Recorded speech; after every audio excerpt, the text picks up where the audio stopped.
Di sebuah negeri yang terletak di bawah sinaran mentari tropika, terdapat sebuah istana megah yang dikelilingi oleh hutan hijau dan sungai berkilauan.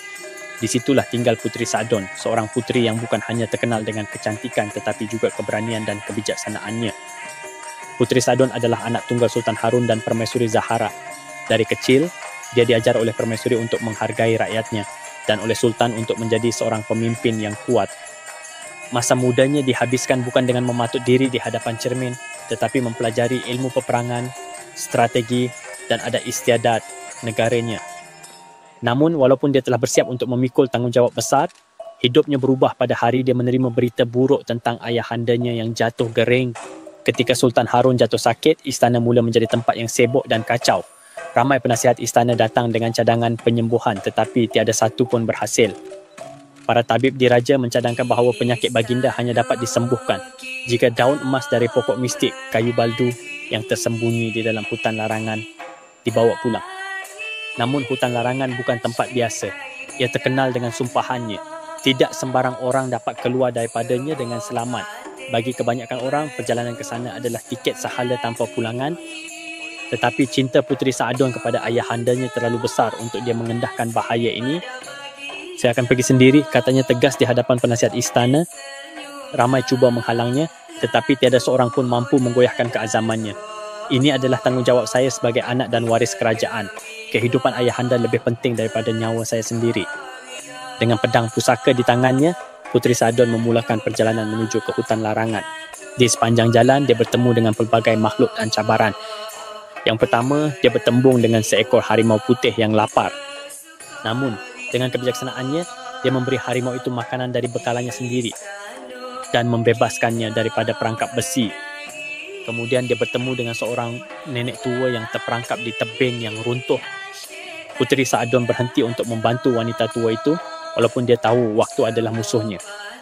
Sebagai balasan, wanita tua itu memberinya seutas rantai dengan batu hijau zamrud. Katanya, ini mungkin berguna kalau kamu bertemu Raja Sumpahan Hutan.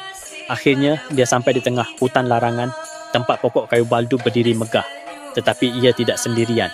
Menjaga pokok itu ialah Raja Sumpahan Hutan, seorang lelaki yang telah disumpah menjadi makhluk hitam pekat dengan mata yang menyala merah. Siapa yang berani masuk ke kawasanku? Puteri Sa'don tidak gentar.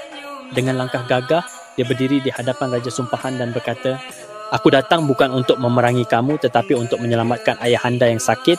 Kami memerlukan daun emas pokok ini untuk menyembuhkannya. Banyak yang telah mencuba, tiada yang berjaya. Tetapi jika kau mahu daun itu, kau mesti melalui satu ujian kejujuran." Makhluk itu mencipta ilusi menunjukkan kepada Puteri Sa'don kemungkinan hidupnya jika dia mengabaikan tugasnya. Dia melihat dirinya hidup di istana yang damai, dikelilingi oleh kekayaan dan keindahan, tetapi dengan harga ayahandanya tidak pernah diselamatkan. Sumpahan cuba menggoda hatinya untuk memilih jalan mudah. Kehidupan seperti itu bukanlah kehidupan yang patut aku nikmati jika aku mengabaikan keluargaku dan rakyatku. Aku memilih untuk bertarung, bukannya melarikan diri. Jawapan ini mengejutkan Raja Sumpahan dan pada saat itulah rantai zamrud nenek tua tadi mula bersinar terang. Cahaya itu membakar Sumpahan yang mengikat Raja Hutan itu dan makhluk hitam itu mula berubah menjadi seorang lelaki tampan dan gagah.